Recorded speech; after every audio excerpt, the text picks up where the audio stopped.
Your mama ever be like, cut my water off. My water bill going up. They calculate in their mind the bill's going up.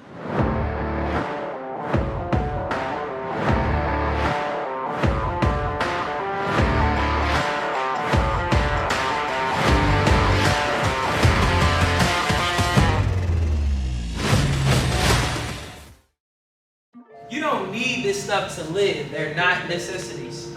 But we like this stuff. We like entertainment, getting our hair done, eating out. I want you to have that in your budget, but I want you to plan for it. So write this down right here. These are Young and Jeffrey's 4 steps to budgeting.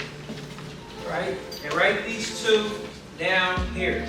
We have to sort out all the expenses, write them down on our budget, and then put them in the envelope. And basically, we're going to figure out if they're fixed expenses, variable expenses, debt expenses, or choice expenses, and put them onto the sheet and organize them. Alright, so everything costs money, ain't nothing free. Alright? You don't want to be the dog. I don't want to be one either.